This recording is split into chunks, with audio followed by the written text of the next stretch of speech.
down by Goose Lake. There's another wetland area there. There's about 4 females there, so he knew just where he wanted to be, and he would travel back and forth on a regular basis. So here he is. These are the locations for that animal.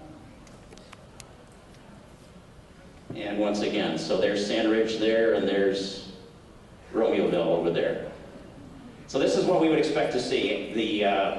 The otters using the waterways as highways, and it was very typical, and there were not a lot of surprises there, except for the fact it went so far so quick. So here's a video clip of that animal in Sand Ridge.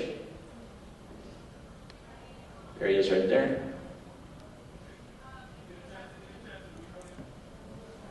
And like I said, they look like they have fun for whatever reason. Got another shot here. So this is an animal sticking his face right up into the camera. This is the 355 bridge that goes over Des Plaines River right here in the background. Show you where you're at. So the next group of animals we were looking at are, we're up at Crabtree Nature Center, this group of 3. And here again, we were able to capture one of them and put a transmitter in it. The movements were pretty well concentrated in this area. Most of the movements initially were on Sulky Pond, which is a very small pond.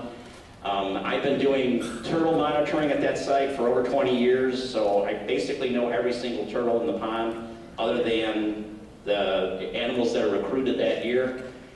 These animals were such efficient predators, they would drop out of the island in the middle of the pond at the west end, and they'd make it about halfway, and in that process, they would have consumed several turtles, several clams, several fish, a tadpole, and they were that effective at it.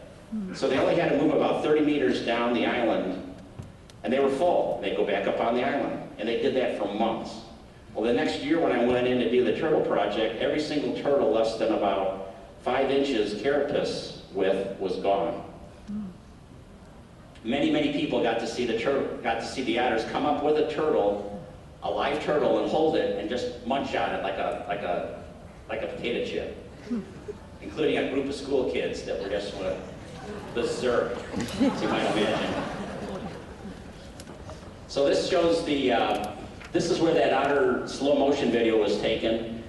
In the wintertime, there was if you didn't notice, there was a willow tree on the bank. So we were able to document foraging by that otter under the ice. So it would hibernate underneath the willow tree, underground. It would come out under the ice and it would forage and then go back. Absolutely fascinating. There was no place for it to come up out of the ice to actually get air. It was holding its breath, it was going under, it was foraging under the ice for what appeared to be an excessive amount of time.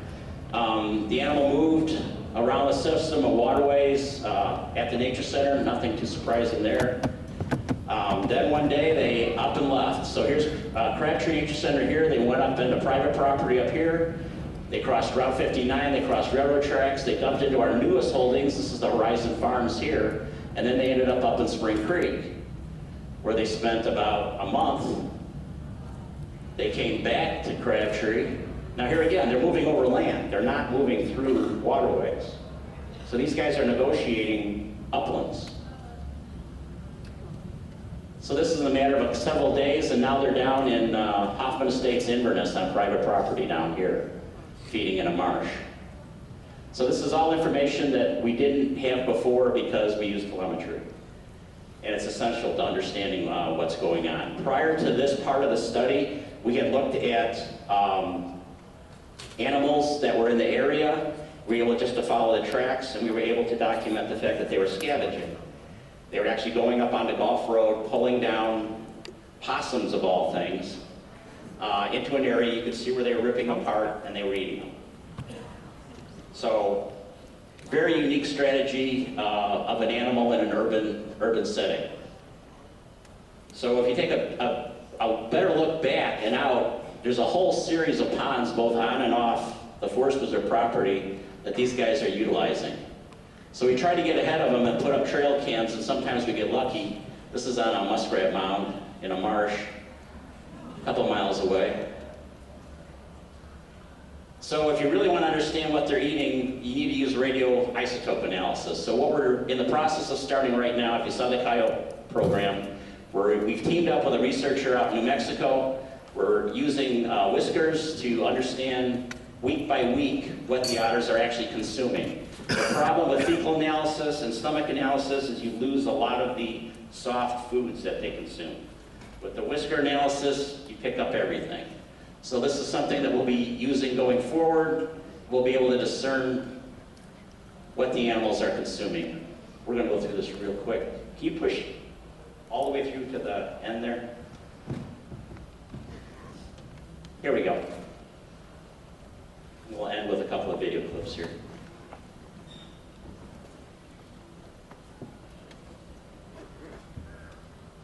They're not supposed to be able to see the camera, but it sure seems like it many times that they can.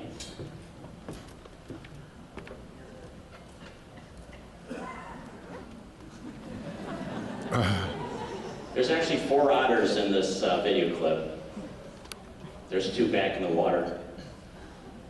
But if they sure behave as though they're being watched, don't they? They look guilty to me. So with that, I'll end, and Mike and I will take questions.